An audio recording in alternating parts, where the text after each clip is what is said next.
ముసలోళ్ళ pension పెంచే విషయంలో MRP centre కాకముందు ఒక 10 ఏళ్లలో 200 రూపాయల నుంచి ఇంకొక రూపాయి పెరగాలి. 2004 రాజశేఖర్ గారు 200 ఇచ్చేశారు. 2009లో రాజశేఖర్ గారు చనిపోయినాక రోషే గారు 200 కొనసాగించారు. రోషే దిగిపోయినాక కిరణ్ కుమార్ గారు ముఖ్యమంత్రి అయినాక ఆయన పరిపాలించినంత కాలం అదే 200 ఇచ్చేశారు. 2004లో 200, రాజశేఖర్ గారు చనిపోయినాక రోషే 200, రోషే దిగిపోయినాక కిరణ్ కుమార్ గారు 200. అంటే 10 ఏళ్ళు కలిసిన రూపాయి పెరగలేదు. ఇది ముమ్మాటికి వాస్తవం. కోట్లోంచి 1,60,000 కోట్ల బడ్జెట్ రాష్ట్రానికి పెరిగింది, కానీ పెన్షన్లు మాత్రం రూపాయి పెరగలేదు.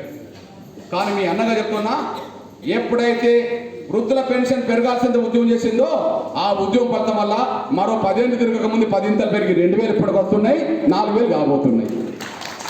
అంటే ఒక 10 ఏళ్ళు రూపాయి పెరగలేదు, కానీ మరో 10 ఏళ్ళలో 10 ఇంతలు పెరిగినాయి. ఇప్పటికే 2,000 దాకపోతున్నాయి, ఇంకో 2,000 పెరగబోతున్నాయి. మనం ఉద్యమం చేయబోతున్నాం కనుక ఇక్కడ మీ అన్నగా చెప్తున్నా, అవును 10 ఏళ్ళు ఎందుకు పెరగలే? వాళ్ళు పెంచాలనే ఉద్దేశం లేదు, ఎవరు అడిగే ఉద్దేశం కూడా లేదు. ఎవరికి పెంచమని అడిగే ఉద్దేశం ప్రతిపక్షాలకు ఉంటే కదా, ఇప్పుడు ఎవరికైనా ఉన్నదా? పెన్షన్ పెంచమని చెప్పి ఎవరు అడుగుతలేరు కదా. ఇప్పుడు 20 నెలల గురించి నేను చెప్తున్నా, అప్పుడు 10 ఏళ్ళు కూడా చెప్తున్నాను నేను. అట్లాంటి సమయంలో ఎంఆర్పీస్ ఎందుకు ఎంటర్ అయ్యి, ఎందుకు పెన్షన్ గురించి ఆలోచించాల్సి వచ్చింది? దానికి ఉమ్మడి వరంగల్ జిల్లా బిడ్డగా, ఉమ్మడి వరంగల్ జిల్లా 2 సమస్యల్ని నేను పేపర్లో చూసిన తర్వాత, ఆ పేపర్లో చూసిన సందర్భంలో ఒక పేపర్లో వచ్చిన సంఘటన చూసి నాకు బాధ, ఇంకొక పేపర్లో వచ్చిన సంఘటన చూసి నాకు కళ్ళలో నీళ్ళు వచ్చినాయి. ఆ బాధ సంఘటన ఏంటి, ఆ కళ్ళలో నీళ్ళు వచ్చిన సంఘటన ఏంటి? ఇప్పటిది కాదు, 2012 సెప్టెంబర్ 8 మొదటిది, రెండోది 2012 సెప్టెంబర్ 30 రెండోది. అది మన ప్రాంతానికి సంబంధించింది ఒకటి, కొద్దిగా మన జిల్లాలోనే ఇంకో ప్రాంతానికి సంబంధించింది ఒకటి. ఏం సంఘటన చెప్తాను నేను. 2012 సెప్టెంబర్ 8న మన మహబాద్ దగ్గర ఒక తల్లి ఉంటుంది. గుండ్రాతి మడికి ఎక్కడ ఉన్నది? మహబాద్ దూరం అది మహబాద్. ఓకే, మహబాద్ దగ్గర గుండ్రాతి మడుకు సంబంధించిన ఒక తల్లి తన కూతురు దగ్గర ఉంటుంది. భర్త లేడు, కొడుకులు కూడా లేడు. ఆ తల్లి పేరు ధనలక్ష్మి, 80 సంవత్సరాల వయసు, కన్న కూతురు దగ్గర ఉంటుంది. కానీ తల్లిని సాధలేక కూతురు ఏం చేసిన పని ఇక్కడ పేపర్లో వచ్చేసింది ఫోటోతో సహా. ఆమెను ఏమనుకున్నదంటే, ఈమె బతికినంతకాలం నేను సాధాల్సి వస్తుంది, ఈమె మంచాన్ని పడిపోతే నాకు ఖర్చు పెరుగుతుంది, నాకెందుకు ఈ భారం అనుకొని కన్న తల్లిని ఏం చేసిందంటే దావకానకు తీసుకెళ్తాను నమ్మించి, జ్వరం వచ్చిందని ఆసరి చేసుకొని దావకానకని తీసుకెళ్తాను నమ్మించి మహబాద్ నుండి తీసుకెళ్ళి నర్సంపేట బస్టాండ్లో వదిలేసి వెళ్ళిపోయింది. ఇగో చూడండి, ఇప్పటి సంఘటన కాదు, భారమైన పేగుబంధం, కన్న తల్లినే బస్టాండ్లో వదిలేసిన కూతురు, భారమైన పేగుబంధం, కన్న తల్లినే బస్టాండ్లో వదిలేసిన కూతురు అని చెప్పి ఆ పండు ముసలి తల్లి ఫోటో, ఆమె శరీరం మీద వెముకలు తప్ప ఇంకా ఏం కనిపించని పరిస్థితిలో ఆ తల్లి నర్సంపేట బస్టాండ్లో కనిపిస్తే ఎవరమ్మా అని చెప్పి పేపర్ వాళ్ళు అడిగితే, నా బిడ్డ వచ్చి తీసుకెళ్ళి వదిలేసి వెళ్ళిపోయిందా అని చెప్పి ఏడుస్తూ మాట్లాడితే ఆమెను ఇంకొకటి దగ్గర తీసుకెళ్ళి వృద్ధాశ్రమం వేసిందని చరిత్ర కనిపించింది. బాధ అనిపిస్తుంది. అంటే కన్న తల్లినే కన్న బిడ్డ తీసుకెళ్ళి వదిలేస్తే ఆమె ఏం చేసుకొని బతుకుతుంది కావాల్సిన. రెండో సంఘటన సెప్టెంబర్ 30 వచ్చింది. రెండో సంఘటన సెప్టెంబర్ 30 ఏమొచ్చిందంటే, మన ఉమ్మడి వరంగల్ జిల్లా పరకాల దగ్గర చిట్యాల అనే మండలం ఉంది. ఆ చిట్యాల మండలంలో 80 సంవత్సరాల రాజురెడ్డి, ఆయన భార్య వెంకన్న నరసమ్మ 70 సంవత్సరాలు. 80 సంవత్సరాల వయసులో రాజురెడ్డి, 70 సంవత్సరాల వయసులో వెంకన్న నరసమ్మ భార్య భర్తలు ఇద్దరు పురుగుల మందు పోసుకొని చచ్చిపోయారు. బాధకరమైన విషయం ఏంటంటే 20 ఏళ్ళకో 30 ఏళ్ళకో 40 ఏళ్ళకో కాదు, 80 ఏళ్లకు రాజురెడ్డి, 70 సంవత్సరాలకు వెంకన్న నరసమ్మ. అసలు ఆ వయసు దాకా వాళ్ళు బతకడమే ఎన్నో కష్టాలు బాధలు ఎదుర్కొని గుండె నిబ్బరంతో బతికిన వాళ్ళు చివరి జీవితం గడిపే సమయంలో వాళ్ళకు వృద్ధాప్యంలో మరణాలు ఎవరికైనా దగ్గరకు వస్తాయి అనుకుంటే వాళ్ళు బలవంతంగా చనిపోవాల్సి పరిస్థితి ఎందుకు వచ్చింది? ఇలా రాసిండ్రు పేపర్లు ఫోటోలతో సహా. పువ్వ కరువై బతుకు బరువై పండుటాకల ఆత్మహత్య, పోషించే దిక్కులే కాగత్యం. వాళ్ళు ఏం చేసుకొని బతకలేరు, పోషించేటోళ్ళు చూడట్లేదు. అంటే కొడుకు నుండి పట్టించుకోకపోతే కన్న కూతురులే వదిలేస్తుంటే వీళ్ళ పరిస్థితి ఏం కావాలని చెప్పి కొద్దిగా ఆలోచించవచ్చింది. అప్పుడు ఆలోచించాను, అరే అన్ని కుటుంబాలని నేను అనుకోవట్లేదు, కానీ చాలా కుటుంబాల్లో తల్లిదండ్రులను నిర్లక్ష్యం చేసే వాళ్ళు ఉన్నట్టుగా కనిపిస్తున్నది.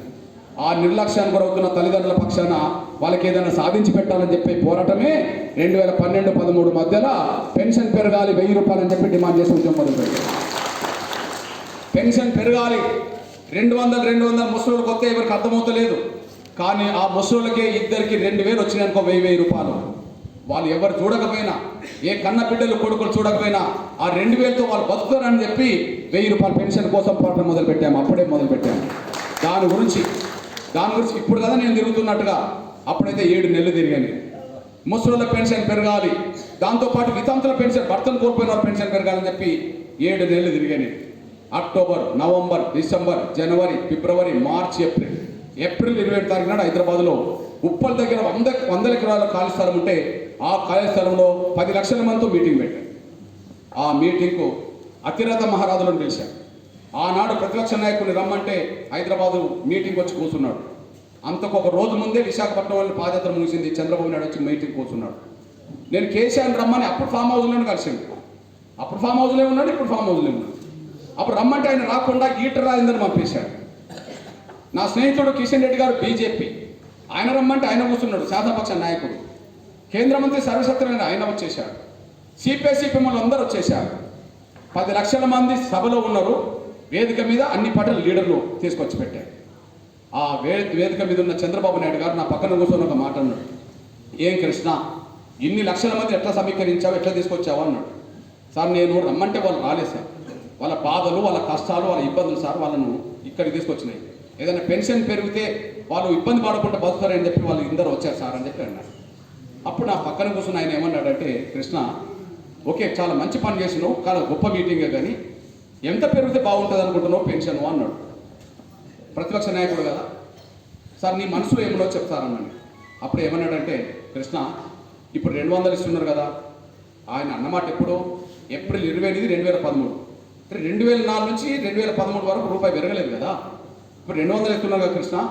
మనం కనుక అధికారంకి వస్తే, ఆయన ప్రతిపక్ష నాయకుడు కాబట్టి మనం కనుక అధికారంకి వస్తే దీనికి 500 అదనంగా కలిపి, ఇప్పుడు ఇస్తున్న 200కు అదనంగా 500 కలిపి ఒక 700 ఇద్దాం కృష్ణ అన్న. సార్ నేను అన్నా, సార్ 700 అని మీరు అంటారు, 1000 రూపాయలు అని నేను అంటున్నా సార్, మన మధ్య తేడా 300 కదా సార్. ఆ 300 కలిపి 1000 రూపాయలకి ఇస్తారని ప్రకటన చేశారు. ఈ ముస్లింలందరూ ఆశీర్వాదం నీకే ఉంటే, నీకు ఓట్లు పడితే నువ్వే ముఖ్యమంత్రి అవుతావు సార్ అని. అప్పుడు కొద్దిగా నా మాటను విశ్వసించి, ఓకే కృష్ణ నేనే ముందు 1000 రూపాయలు అనౌన్స్ చేస్తా ప్రతిపక్ష నాయకుడిగా, నాకు ముందు మాట్లాడే అవకాశం ఇవ్వు అన్నాడు. నేను వెంటనే ఆయనకు మాట్లాడే అవకాశం ఇచ్చాను. అవకాశం ఇచ్చిన వెంటనే ఆయన మాట్లాడుతూ తెలుగుదేశం ప్రభుత్వం అధికారంకి వస్తే ఖచ్చితంగా నేను 1000 రూపాయలు పెన్షన్ పెడతానని మాట ఇచ్చాడు. అప్పుడు ఆ రోజుల్లో ఆ మాట అన్నడో లేదో ముసలోళ్ళందరూ లేచి చప్పట్లు కొట్టేశారు. నా పక్కనే నవ్వుకుంటూ వచ్చి కూర్చున్నాడు. మళ్ళీ ఏమన్నాడంటే, కృష్ణ వాళ్ళందరి నెత్తిలు తెల్లింటికలే ఉన్నాయి, నెత్తి మీద వాళ్ళ చేతిలో కర్రలు కూడా ఉన్నాయి, మరి సడన్గా లేచి చప్పట్లు ఎట్లా కొట్టిందో అని అన్నాడు. సార్ నాకు నువ్వు ఓట్లు పడ్డట్టే కాదు సార్, ఇక నన్ను ఎందుకు అంటున్నావు అన్నమాట. నువ్వే అంటున్నావు వాళ్ళ ముసలోళ్ళు నువ్వే ఒప్పుకుంటున్నావు, అదే సమయంలో చేతిలో కర్రలను ఒప్పుకుంటున్నావు. సడన్గా లేచిందంటే సార్ ఇక వాళ్ళు అన్నీ మర్చిపోయి మాకు 1000 వస్తుందనే ధైర్యంతో ఆ బలంతో వాళ్ళు లేచి చప్పట్లు కొట్టారు సార్, నీ ఓట్లు పడ్డట్టే అన్నాను. సరే నవ్వుతూ కూర్చున్నాడు. తెలంగాణ ఉద్యమం పీక్ స్టేజ్ ఉన్నది కాబట్టి కేసీఆర్ పంపిన ఈటర్ రాజ్యంతో మాట్లాడించారు. కేసీఆర్ కూడా 1000 రూపాయలు ఇస్తామన్నాడని చెప్పమన్నాడని చెప్పి ఆయన చెప్పేశారు. బీజేపీ కిషన్ రెడ్డి గారు ఆయన 1000 రూపాయలు అన్నారు. కాంగ్రెస్ కేంద్ర మంత్రి ఆయన 1000 రూపాయలు అన్నాడు సత్యనారాయణ. అదే సమయంలో సిపిఎంతో వాళ్ళు 1000 రూపాయలు అనిపించిన. ఒక్క మాట చెప్పాలంటే 10 లక్షల మంది ముందు సభా వేదిక మీద అన్ని పార్టీల ప్రధాన లీడర్లతో ప్రతి ఒక్కరూ 1000 రూపాయలతో అందించిన ఫలితమే తెలంగాణ వచ్చినట్టు కేసీఆర్కి అదే 1000 రూపాయలు ఇచ్చిండు. చంద్రబాబు నాయుడుపై అక్కడ అదే 1000 రూపాయలు ఇచ్చేశాడు. చంద్రబాబు నాయుడు అక్కడ 1000 రూపాయలు ఇచ్చిండు, కేసీఆర్ ఇక్కడ 1000 రూపాయలు ఇచ్చేశాడు. అంటే అర్థమైంది, 10 ఏళ్ళు గడిచినా ₹1 పెరగని పెన్షన్ని ఒకే సభతో 1000 రూపాయల పెన్షన్ సాధించే ప్రయత్నం ఎంఆర్పీ చేసిందనేది కూడా మీరు ఆ సభ మీద వచ్చిన పార్టీలే ఒప్పుకున్న దాని ప్రకారం 2 రాష్ట్రాలు ఇచ్చేశారు. కానీ దాన్ని ఏం చేయాలి, మళ్ళీ ఎన్నికల నాటికి డబల్ చేయించాలనుకున్నాం. ఆ డబలే 2000 రూపాయలు. 2000 రూపాయలు అక్కడ అమలు జరుగుతున్నాయి, 2016 ఇక్కడ అమలు జరుగుతున్నాయి. అంటే కారణం ఏంది, ఒక 10 ఏళ్ళు 2004, 2014 మధ్యలో 200 ఉండేది. కానీ 2014-24 మధ్యలో ఇప్పటికే 2000 రూపాయలు వచ్చినాయంటే 2000 రూపాయలు వచ్చినాయంటే 10 ఇంతలు పెరిగినట్టే కదా. అంటే ₹1 పెరగని పెన్షన్ నుంచి 10 ఇంతలు పెరిగడానికి తీసుకొచ్చింది ఎంఆర్పీఎస్ అనేసి కూడా మీరు మర్చిపోతారు ఆయన అనుకుంటుంది. ఇప్పుడు మళ్ళీ దాన్ని ఏమన్నాం, ఇప్పుడు 1,100 రూపాయల పెన్షన్ వికలాంగులకు దాన్ని 3,000 అన్నాం. 3,000 పెన్షన్ టార్గెట్ మళ్ళీ 6,000 అన్నాం. అక్కడికి వచ్చింది ఆగింది. అట్లనే వృద్ధుల వితంతుల పెన్షన్ 1000 అన్నాం, 1000 మళ్ళీ 2,000 అన్నాం, 2,000కి వచ్చి ఆగింది. 2000 4000 కావాలన్నాం, 4000 ఇస్తామని ఒప్పుకున్నారో ఎందుకు ఇవ్వట్లేదు, అమలు చేస్తలేరో అడగడం కోసం హైదరాబాద్లో మీటింగ్ పెట్టబోతుంది. అంటే నేను ఈ విషయం ఎందుకు చెప్పినంటే మన తరఫున పట్టించుకునేటప్పుడు లేరు అనే విషయం సాక్ష్యం చెప్పాను. నేను పెన్షన్ల గురించి ఆలోచించే వాళ్ళు ఎవరు లేరు. ఎందుకంటే ఆలోచించేదానికి కావాల్సిన నేపథ్యం ఉండి పేదరికంలో వచ్చిన వాళ్ళు అవుతే వాళ్ళకి మన బాధలేందో కష్టాలేందో తెలుసు. పెన్షన్ మీద ఆధారపడే వాళ్ళకి బతుకలేందో వాళ్ళకి అర్థమవుతుంది. కానీ 100 ఎకరాల భూములు ఉన్న భూస్వాముల కుటుంబంలో బంగ్లాలో పుట్టిన వాళ్ళకు, గుడిసెలో పుట్టిన వాళ్ళకు, చిన్న చిన్న ఇళ్లలో పుట్టిన వాళ్ళకు మధ్యలో తేడా లేదా? గడిలో పుట్టిన వాళ్ళకును చిన్న ఇళ్లలో పుట్టిన వాళ్ళకు తేడా లేదా? కాబట్టి వాళ్ళు ఎవరు పట్టించుకోలేని రోజుల్లోనే ఎంఆర్పిఎస్ పట్టించుకోవడం వల్ల ఈ స్థాయిలో పెరిగింది. కాబట్టి మీ అన్నగా చెప్తున్నా, నేను నా ఒక్కడి వల్ల పెన్షన్ పెడుతుందని నేను అంటలేను. కానీ మీరు అందరు నాకు అండగుంటే ఖచ్చితంగా పెన్షన్ పెంచడం మాత్రం జరుగుతుంది. కొత్త పెన్షన్ మంజూరు చేయడం జరుగుతుంది. పెన్షన్ పెంచడం జరుగుతుంది, కొత్త పెన్షన్ మంజూరు చేయడం జరుగుతుంది. లేకపోతే ఆయన ఇంటికన్నా వెళ్ళిపోవాల్సిన పరిస్థితి నెట్టబడుతుంది. ఆయన పెన్షన్ పెంచుతాడా, కొత్త పెన్షన్ మంజూరు చేస్తాడా లేకపోతే చేత కాకపోతే రాజీనామా చేస్తాడా అనే విషయాన్ని తేల్చుకోవడం కోసమే హైదరాబాద్లో సభ పెట్టబోతున్నాం. ఆ సభకు మేము రమ్మని చెప్పుకోవడం కోసమే నేను తిరుగుతూ మీ దగ్గరకు వచ్చాను. వికారాబాద్ మొదలుకొని ఎక్కడెక్కడ తిరుగుతూ మీ దగ్గరకు వచ్చానో మీకు చెప్పాను. నేను ఇప్పుడు ఏ మీటింగ్కి వెళ్ళబోతున్నావు త్వరలో చెప్తున్నా. సాయంత్రం పూట మనం మరిపేట వెళ్ళాలి. రేపు మన ఖమ్మం జిల్లాలో 3 మీటింగులు ఉన్నాయి. అందువల్ల మీకు విజ్ఞప్తి చేస్తున్నా, నేను ఒక పేద వర్గాల బిడ్డని, కూలినాలు చేసుకున్న కుటుంబం వచ్చిన వాడిని, తాటి కమ్మలతో కట్టుకున్న గుడిసె వచ్చిన వాడిని. నేను కుటుంబంలో పోషించుకోవడానికి నేను రిక్షా దొక్కిన, ఆటో రిక్షా నడిపిన, ట్రాక్టర్ డ్రైవర్గా పనిచేసిన, కూలినాలు చేసుకున్న కుటుంబం వచ్చిన వాడిని. కాబట్టి మీ పేద బిడ్డనే కాబట్టి మీ పెన్షన్ పెరగడం కోసం నా వంతు ప్రయత్నం చేస్తా. మీరు కూడా హైదరాబాద్ రావాల్సిందిగా నేను తగిన కోరుకుంటూ తప్పకుండా హైదరాబాద్ వస్తామన్నా. ఎన్ని పనులున్నా ఆ రోజు మన పెన్షన్ పెరగాలంటే, ఎందుకంటే ఇప్పటికే 40,000 నష్టపోయిన ఒక్కొక్కరు. 20 నెలలుగా ప్రతి ఒక్కరు 40,000 నష్టపోయినాం. ఇంకా మనం ఇంట్లోనే కూర్చుంటే ఇంకో 20 నెలలు ఆయన పెన్షన్ పెంచమని ఎవరు అడగరు. అంటే నష్టపోయేది మనం కాబట్టి మరొక 1000 రూపాయలు కూడా నష్టపోకుండా చూసుకోవడం కోసమే హైదరాబాద్లో సభ పెట్టబోతున్నాం. ఆ సభకు మీరు రావాలని కోరుతున్నా. వచ్చేటోళ్ళందరూ తప్పకుండా అన్న మేము హైదరాబాద్ వస్తామన్న వాళ్ళు ఒకసారి చేతులు ఎత్తాల్సిందిగా, హైదరాబాద్ మీటింగ్ తప్పకుండా వస్తామని చేతులు ఎత్తాల్సిందిగా విజ్ఞప్తి చేస్తూ బయలుదేరుతాను. జై వికలాంగ్, జై వికలాంగ్. ధన్యవాదాలు.